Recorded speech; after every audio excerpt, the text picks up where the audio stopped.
오늘 주신 말씀은 영과 육이 지쳐 있었던 엘리야 선지자 이야기인데요. 많은 역사를 경험하고 위대한 승리를 그렇게 이루었던 엘리야 선지자입니다. 그랬던 위대한 하나님의 사람이 오늘 성경을 보면 지쳐 쓰러져 있습니다. 그런 엘리야를 하나님이 정성으로, 위로로, 그리고 새로운 사명을 주심으로 지금 다시 일으키고 계신 것이 오늘의 말씀입니다. 어쩌면 우리나라, 우리 한국교회가 이와 같은 모습 가운데 지금 있지는 않은가 생각해 봤습니다. 지금까지 이 나라의 부흥기에 많은 역할을 한국교회가 해왔는데, 그래서 지금까지도 역시 몸부림치며 달려오고 이 어려웠던 코로나 시간도 잘 헤쳐왔는데, 이제 와서 우리가 혹시 너무 지쳐있거나 낙심하고 있는 것은 아닌가 생각해 봤습니다. 그러나 여러분, 그렇게 지쳐 쓰러져 있던 엘리야를 하나님께서 다시 일으켜 위로와 사명을 주셨던 것처럼 하나님은 오늘도 우리 한국 교회와 성도들이 다시 거룩한 소명 앞에, 그리고 주시는 새로운 사명 앞에 진실하고 그것에 성실하기를 하나님은 원하고 계신 줄 믿습니다.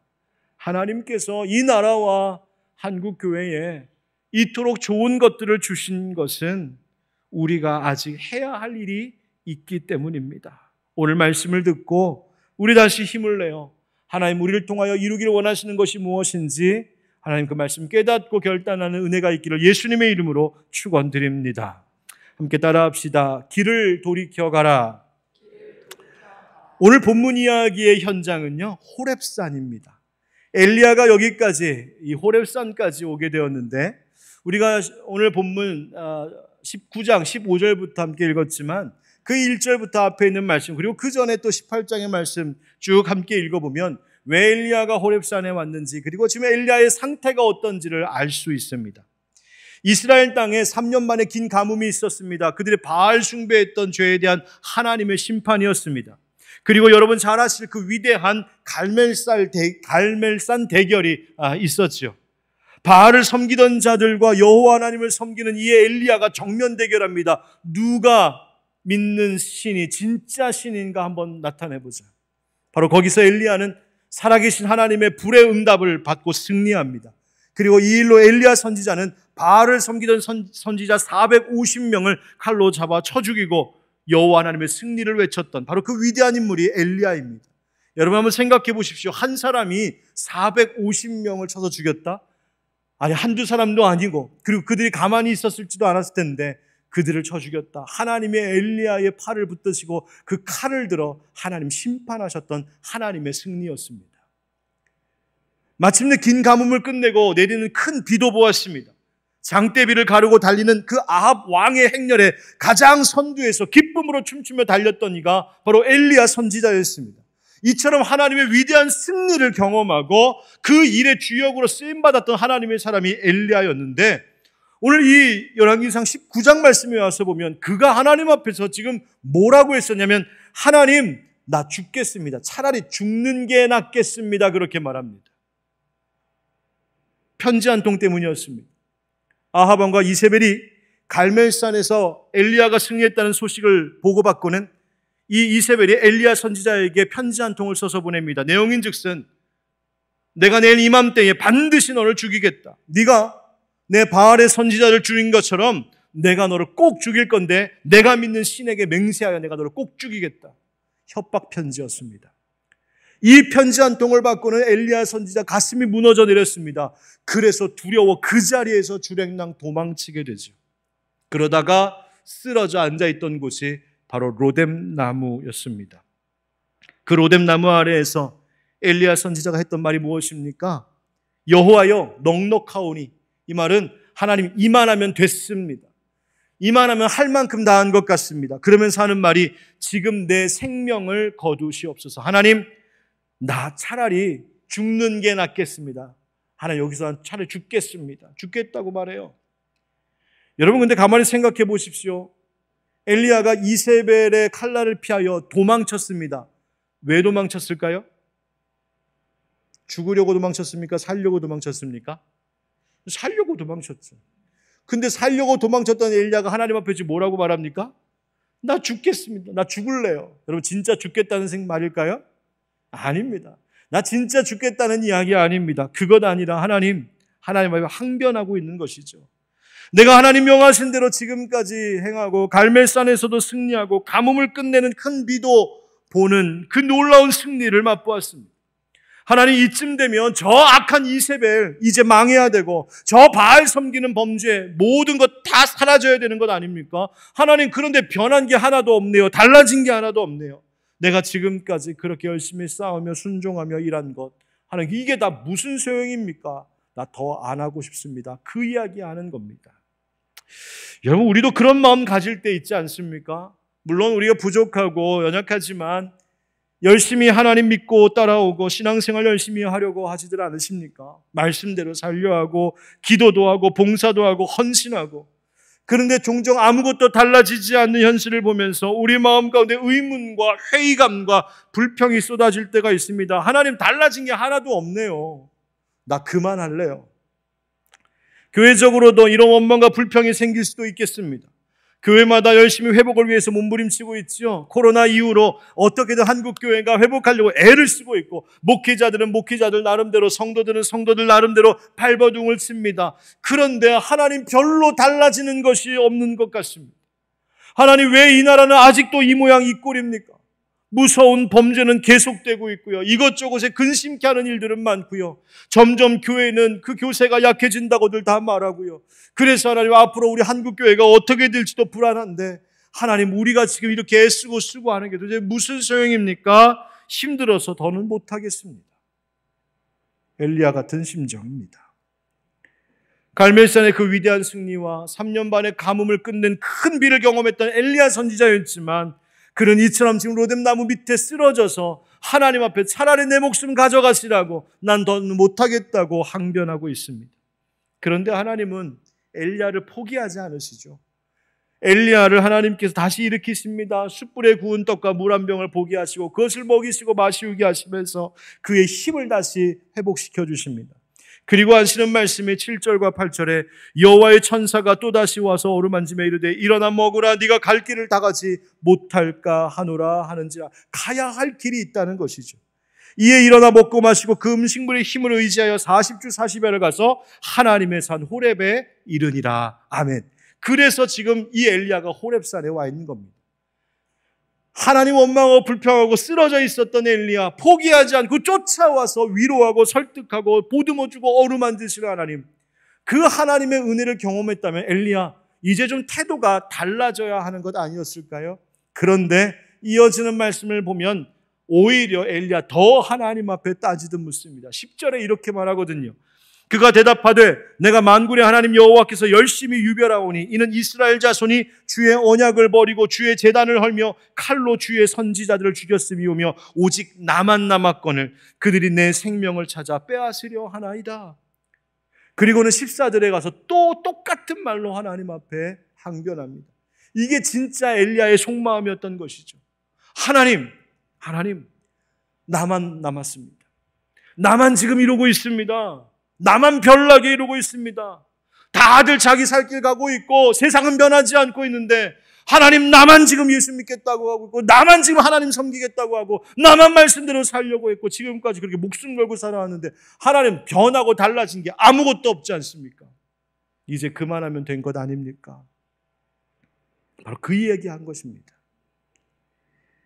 엘리야가 지쳐있던 것이죠. 영적인 회의감에 밀려온 것이죠.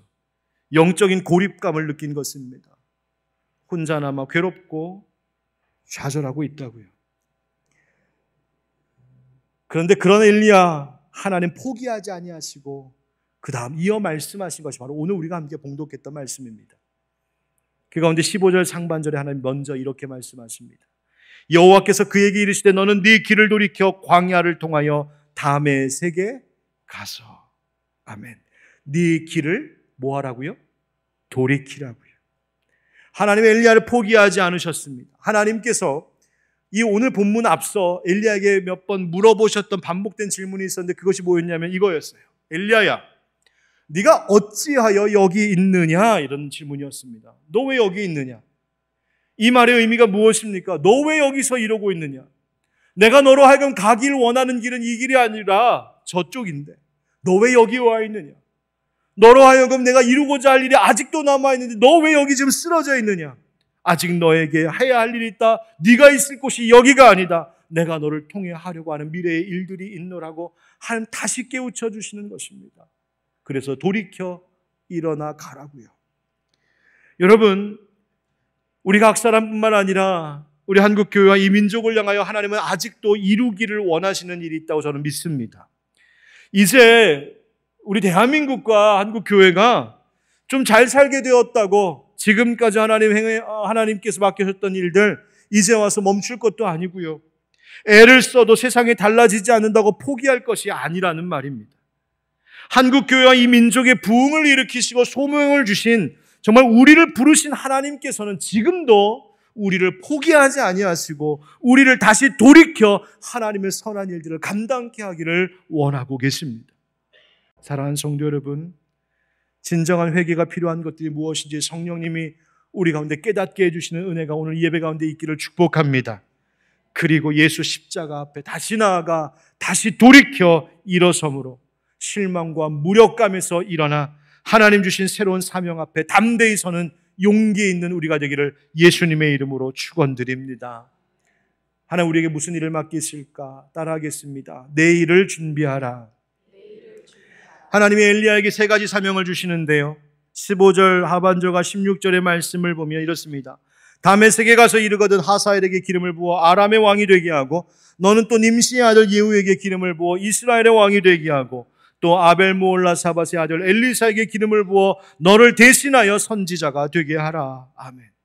이 말씀이 무엇이냐면 당시 이방 나라 아람의 왕이 누구였냐면 베나닷이었는데 이 베나닷의 군대 장관, 국방부 장관이 바로 하사엘이었습니다. 근데 엘리야에게 하나님께서 너 하사엘에게 기름을 부어서 그가 이제 훗날 아람의 왕이 되게 하라고 하는 일을 맡기십니다.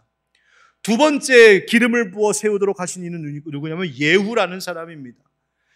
엘리야 당시에 이스라엘의 왕은요 아합이었습니다. 그리고 아합의 뒤를 이어 요람이 왕이 되는데 바로 요람이 왕이 되었을 때 그 쿠데타를 일으켜서 그 요람을 멸하고 새로운 예후 왕조를 그 북이스라엘 가운데 열게 되죠. 그 처음 왕이 바로 예후인데 그에게 엘리야가 기름을 부으라고 하나님 그 사명 주신 것입니다. 여러분 이 아람의 하사엘 왕이 되었을 때에 이 하사엘이 이스라엘을 사실 계속 괴롭힙니다. 그러니까 이 일은 하나님께서 이 북이스라엘 여전히 바알 숭배하는 범죄에서 돌이키지 아니하고 있는 이 북이스라엘을 하나님이 징계하시는데 이 하사엘을 채찍의 도구로 사용하셨던 것입니다. 여러분 엘리야를 한번 보십시오. 그가 무력감과 회의감에 빠져서 나 죽겠습니다 하면서 두려움에 떨고 있었던 그 침체의 기간을 벗어나게 하시면서 하나님은 엘리야에게 이제 이스라엘의 선지자로서만이 아니라 이방나라, 아람과 같은 이방나라에 영향을 미치는 선지자로 세우시면서 뭘 보여주시는 것입니까? 하나님께서는 이스라엘의 하나님뿐만이 아니라 아람의 이방의 나라, 온 열방, 온 만방의 모든 권세와 역사와 그 일꾼들을, 지도자들을 다스리시는 그분이 바로 통치자 하나님이심을 엘리야를 통하여 지금 보여주고 계신 것입니다. 하나님이 미래의 역사를 계획하고 준비하셨다는 것입니다. 그러면서 하나님께서 이 엘리야에게 명하신 중요한 사명이 또 하나 있었으니 그것이 엘리사에게 기름을 부어 엘리야의 뒤를 잇는 선지자, 영적 지도자로 준비하게 하신 것입니다. 하나님께서 이 엘리사를 통하여 민족의 앞날을 담당하게 하신 것이죠. 바로 이와 같은 일을 통하여 하나님은 이스라엘뿐만 아니라 모든 열방의 역사와 미래 모든 권세 그리고 그들의 흥망성쇠가 다 하나님의 손안에 있음을 나타내셨습니다. 그리고 하나님은 이 엘리야에게 그 사명을 주심으로 이스라엘의 미래를 준비하게 하신 것이죠. 여러분 하나님은 지금도 우리에게 내일을 준비하라고 말씀하십니다.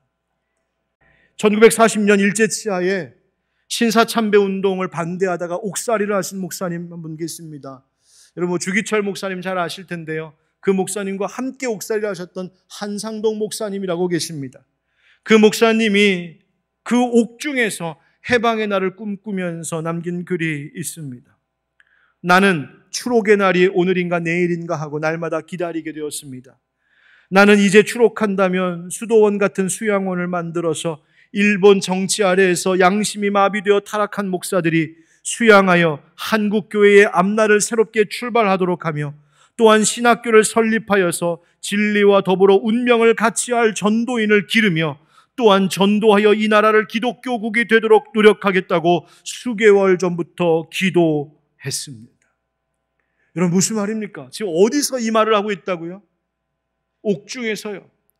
자신의 목숨이 언제 어떻게 될지 모르는 그 옥중에서 이 목사님은 해방이 되면, 출옥하고 또 해방이 되면 이 나라의 미래를 걸머쥐고 이 한국교회의 미래를 책임질 귀한 일꾼들을 세우기 위하여 수양원을 세우고 목사들을 수양하고 함께 동역할 운명을 같이 할 목사들을 길러내고 전도인들을 길러내서 나 교회를 세우는 것, 그게 내 마음의 소원이요 기도하는 제목이라고 옥중에서 이 마음을 품었다고요.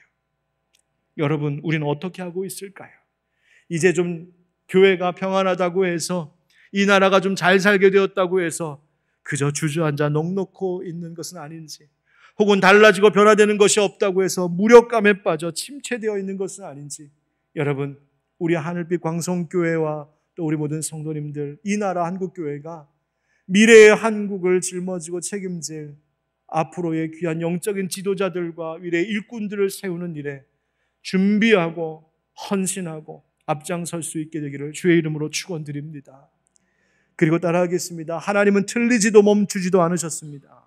하나님은 틀리지도 멈추지도 않으셨다. 여러분, 엘리야가 이렇게 낙심하고 하나님께 항변한 이유가 뭘까? 선지자의 위대한 승리에도 불구하고 그 서슬퍼런 이세벨의 칼날이 엘리야를 겨누고 있었기 때문이죠. 어쩌면 엘리야는 갈멜산에서 승리한 후에 이젠 다 끝났다 생각했을지 모르겠습니다. 이제는 이스라엘 민족 전체 가운데 회개운동이 일어나고 바알과 아세라 같은 우상은 무너지고 저 악독한 아합 왕과 이세벨도 이제 다 끝장났을 거라고, 이제는 다 끝났다 생각했을지 모릅니다. 그러나 이스라엘의 진정으로 여호와 신앙, 그 하나님을 섬기는 부흥의 운동은 일어나지 않았습니다. 엘리야의 기대와 생각이 틀렸습니다. 회개운동도 일어나지 않았습니다. 오히려 정치적 상황은 역전되어서 이세벨이 자기를 위협하는 상황이 되어버렸습니다. 여러분, 우리는 우리 생각처럼 되지 않으면 마음이 무너지고 실망하죠. 뿐만 아니라 그것이 점점 커지면 하나님을 의심하게 됩니다. 하나님, 혹시 하나님 틀린 것 아닙니까? 하나님 왜 가만히 계십니까? 뭘 보고 계신 겁니까? 도대체 왜 아무 일도 안 하십니까? 어쩌면 변하지 않는 세상 속에서 우리는 그런 영적 회의감과 고립감을 느끼며 지쳐 있을 때가 있을지 모릅니다. 그러나 여러분, 잊지 마십시오. 하나님은 절대로 틀리시거나 멈추어 가만히 계신 분이 아니심을 믿으시기 바랍니다. 18절 말씀 우리 한번 같이 읽어보시죠. 시작. 그러나 내가 이스라엘 가운데에 7,000명을 남기리니 다 바알에게 무릎을 꿇지 아니하고 다 바알에게 입맞추지 아니한 자니라. 아멘. 하나님께서 이 민족 가운데 아무 일도 일어나고 있는 것 같지 않지만 오히려 더 어려워지고 있는 것 같지만 엘리야에게 말씀하십니다. 내가 남겨둔 7,000이 따로 있다고. 바알에게 무릎 꿇지 아니한 그 영적인 순결함을 지키며 하나님 여호와 섬기는 그 믿음의 사람들, 거룩한 사람들이 있어서 너와 함께 미래를 준비하게 될 것이라고 하나님 말씀하시는 것이죠. 여러분, 꼭 기억하십시오. 우리만 오늘 이렇게 예배드리고 있는 것 아닙니다. 우리만 신앙생활 잘하려고 몸부림치고 있는 것 아닙니다. 이 이야기만 하고 마치겠습니다. 여러분, 전라남도 신안군 가보셨습니까? 신안군은 천일염으로 유명하잖아요. 그런데 천일염만 유명한 것이 아니고요. 거기에 가면 우리나라 기독교 역사 속에 참 중요한 선교의 현장 그리고 순교의 현장이 있습니다. 1891년 신안군에서 태어난 문준경이라고 하는 여자분이 계셨는데요. 그 당시만 해도 남존여비 사상이 극도에 있었으니까 여자아이 태어났는데 글 하나 가르치지 않고 배울 일이 없었습니다. 그러다가 17 나이에 그 어린 나이에 시집을 갔는데요. 시집 가자마자 이 남편은 외지로 돌면서 가정도 돌아보지 않고 딴살림 차립니다. 상처 입은 이 젊은 아내는 그 이후로 20여 년 홀로 집안 살림과 농사를 맡아 하고 시부모님을 섬겼습니다. 이 효부를 어여삐 여긴 시아버지가 이 며느리에게 그래서 한글을 가르쳐 줍니다. 그래서 처음 글을 읽기 시작해요.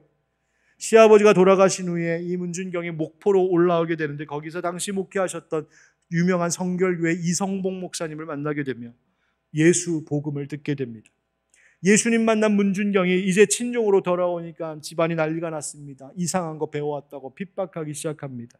그럼에도 불구하고 열심히 전도하죠. 그러다가 1931년 경성 성서학원, 오늘의 서울신학대학교의 모체가 되는 곳인데 그곳을 들어가게 됩니다. 그런데 당시만 해도 결혼한 여자는 입학을 할 수 없다는 규정이 있어서 제대로 들어갈 수 없었는데 그때 이성봉 목사님이 이 문준경은 결혼은 했는데 한 번도 남편하고 제대로 살아본 적이 없기 때문에 결혼 안 한 거랑 똑같다고. 그래 그거 보장해주고 도움을 줘갖고 정식으로 입학해 전도사님이 되십니다. 문준경 전도사님이 얼마나 열심히 전도했는지 자신이 살았던 신안군에 돌아가 신안군 섬들을 돌면서 복음을 전하고 교회 세웁니다. 1933년 진리교회, 35년 중동리교회, 36년에 대초리교회, 다도의 지역에 복음전도 사역을 합니다. 여자 혼자서. 그 당시에는 그럴 수 없었던 그 척박한 상황 속에서 섬들을 다니면서 복음을 전했습니다. 20년 시집생활하던 증도에 가서도 복음 전했습니다. 무려 122개의 섬을 돌면서 복음 전했다고 하더군요. 당시 일제강점기 증도에서 목회할 때 교회당 건물이 압수당하고 강제로 매각되기도 합니다. 온갖 핍박을 당하면서 전도와 교회 세우는 일을 계속합니다. 그러다 한국전쟁이 일어났습니다. 그곳까지 내려온 공산당에게 발각되어 죽도록 매질을 당하고 옥에 수감도 됩니다. 인민군들이 양민 학살하고 그러다가 그 전쟁이 일어났던 해 얼마 되지 않아 1950년 10월 5일 새벽에 교인들과 주민들을 그 섬의 해변가로 끌어내어 죽창으로 찔러 죽이는데 문준경 전도사님도 그때 끌려 나옵니다. 그리고 전도사님에게 씌운 죄명이 무엇이었냐면 이 전도사님이 전도를 많이 해서 많은 그리스도인들을 만들어냈다고 뭐라고 했냐면 너는 새끼를 많이 깐 씨암탉이라고 죄명을 씌워 곤봉으로 쳐 죽이고 총을 쏴 죽였습니다. 그때 이 전도사님의 나이가 59세였습니다. 이분이 남기신 후 증도교회 성전 건축기에 이런 고백이 있습니다. 그들의 마음은 마치 시냇가의 돌멩이와 같았습니다. 그러나 나는 그들이 멸망의 길을 걷는 것을 볼 때 그대로 있을 수가 없어서 하나님께 간절히 기도한 결과 하나님의 지시가 있어 나는 두려워하지 않고 전도를 시작하게 되었습니다. 한 사람 두 사람에게 복음을 전한 바 만족지 아니하여서 나는 부끄러움을 무릅쓰고 어떤 집 마당에서든지 가서 찬송을 불렀습니다. 그러자 모든 사람들은 미친 여자가 왔다고 하면서 모여들게 되었습니다. 모이면 나는 거기서 또 복음을 전했습니다. 그러다 보면 결심자도 생기고 심지어 귀신에 붙들렸던 자들이 예수 이름 듣고 그 귀신에게 풀려 치료받는 역사도 일어났답니다. 그 글을 쓰면서 마지막에 남긴 한 구절이 제 마음속에 남아 있습니다. 이렇게 썼습니다. 그러니 교회는 날마다 부흥입니다. 그토록 핍박이 있고 어려움이 있고 고난이 있었지만 심지어 사람들이 죽어나갔지만 그러나 그와 같은 일들 속에서도 교회는 날마다 부흥했다. 하나님은 일하셨다는 것입니다.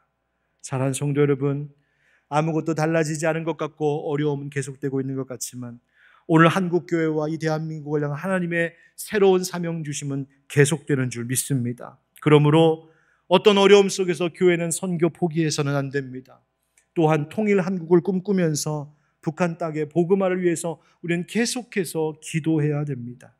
그래서 마침내 이 한반도 땅이 하나님 선교의 발판이 되어서 중국과 중앙아시아로 그리고 유럽의 재복음화로 선교하는 일에 쓰임받는 우리 한국교회, 우리 대한민국 될 수 있도록 거기에 우리 하늘빛 광성교회가 함께 동역해 갈 수 있도록 여러분들 기도해 주시기를 예수님의 이름으로 축원드립니다.